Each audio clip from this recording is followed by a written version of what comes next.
আসসালামু আলাইকুম। তো এখন হচ্ছে আমরা আছি শরীয়তপুর একটা স্টেডিয়ামে। তো এই স্টেডিয়ামটা একটু ঘুরিয়ে দেখাই, তারপরে এটার নাম ঠিকানা সবকিছু বলতেছি। এটা কিন্তু পুরোটা একটা স্টেডিয়াম। সামনে থেকে দেখেন, এটা কিন্তু পুরোটা একটা স্টেডিয়াম। এটা হচ্ছে শরীয়তপুরে অবস্থিত। আমরা অনেকে আছে যারা জানি না যে শরীয়তপুরে স্টেডিয়াম আছে কিনা। এটা হচ্ছে শরীয়তপুরে একটা স্টেডিয়াম। তো এই স্টেডিয়ামের নামটা আমি সঠিক জানি না, তো যাই হোক আরেকজনের কাছ থেকে আমি জিজ্ঞেস দিছি ভাই স্টেডিয়ামের নাম কি। স্টেডিয়ামের নাম হলো ভাইয়া বীরশ্রেষ্ঠ ল্যান্স নায়ক মুন্সি আব্দুল রউফ স্টেডিয়াম। নামটা তো অনেক বড় ভাই, আমি মনে রাখতে পারিনি। আচ্ছা আরেকবার। বীরশ্রেষ্ঠ ল্যান্স নায়ক মুন্সি আব্দুল রউফ স্টেডিয়াম। ভাই নামটা অনেক বড়, আমি এটা বলতে পারি না। তো যাই হোক সামনে থেকে আরেকটু দেখো, সামনে থেকে। তো যেরকম শরীয়তপুরের ভাই, আমি ভাবছি শরীয়তপুর শর্টকাট একটা নাম থাকবে যে শরীয়তপুর একটা স্টেডিয়াম।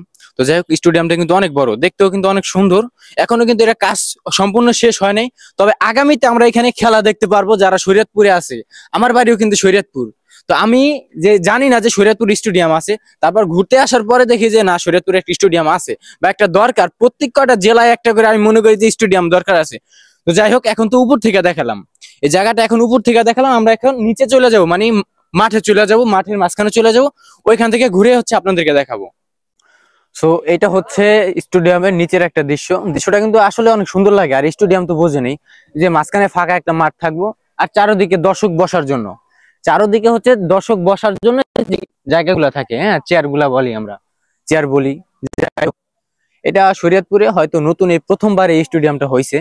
তো যাই হোক আশা করি যে ভবিষ্যতে আর উন্নত হবে, এটা আশা করি যে আমাদের শরীয়তপুরে একটা স্টেডিয়াম, এটা তো কল্পনা করা মানে কল্পনার বাইরে আমার। তো যাই হোক স্টেডিয়ামটা কিন্তু অনেক বড়, স্টেডিয়ামটা কিন্তু অনেক বড়। এই মাথা থেকে ওই মাথায় আসতে প্রায় 2 থেকে 2.5 মিনিটের মতো সময় লাগবে। 2 থেকে 2.5 মিনিট, কমপক্ষে 2 থেকে 2.5 মিনিট সময় লাগবে। তো যাই হোক স্টেডিয়ামটা এখন বর্তমানে কাজ চলতেছে। কিছুদিন পরে স্টেডিয়ামটা আশা করি যে চালু হয়ে যাবে খুব তাড়াতাড়ি। যাই হোক স্টেডিয়ামের চেয়ারের যে সেকশনটা আছে ওটা এখন আপনাদেরকে দেখাবো। তো এই হচ্ছে বসার যে জায়গাটা, এটা হচ্ছে বসার জায়গা। এটা কিন্তু পুরো চারদিকে আছে। আর এখানে কিন্তু বড় জায়গা, মানে বসার জায়গা বাদে দুইটা হচ্ছে বিল্ডিং আছে। হয়তো এই পাশে একটা আর এই পাশে একটা। এই দুইটা হচ্ছে যে মূলত অফিস। আমার মনে হয় যে এটা দুইটা অফিসে যেরকম দেখলাম। আর আমরা এতক্ষণ কিন্তু উপরে ছিলাম, 4তলার ছাদে ছিলাম। তো ভিতরে ভিতরে এতক্ষণ হচ্ছে আমরা 4তলার ছাদে ছিলাম, যেটা হচ্ছে উপর থেকে আপনাদেরকে দেখাইছিলাম। এখন কিন্তু অলরেডি আমরা চেয়ারের বা বসার যে জায়গাটা আছে স্টেডিয়ামের, ওইখানে কিন্তু অলরেডি চলে আসছি। যাই হোক এই জায়গাটা আপনাদেরকে ঘুরে ঘুরে দেখাবো যতটুকু সম্ভব। আর এখন সময়টা হচ্ছে সন্ধ্যার আজান, যেটা মাগরিবের আজান বলি, যে মাগরিবের আজান দেওয়া কিন্তু অলরেডি শেষ। এই কারণে অন্ধকার পড়ে গেছে অনেক ক্যামেরার ভিতরে। আশা করি যে মানে যেটা বোঝা যাচ্ছে যে অনেক অন্ধকার হয়ে গেছে। তো এটা হচ্ছে বসার জায়গা। আর বসার জায়গাটা কিন্তু ভালো পরিমাণে উঁচা, চারদিকটা একটু দেখাই দাও।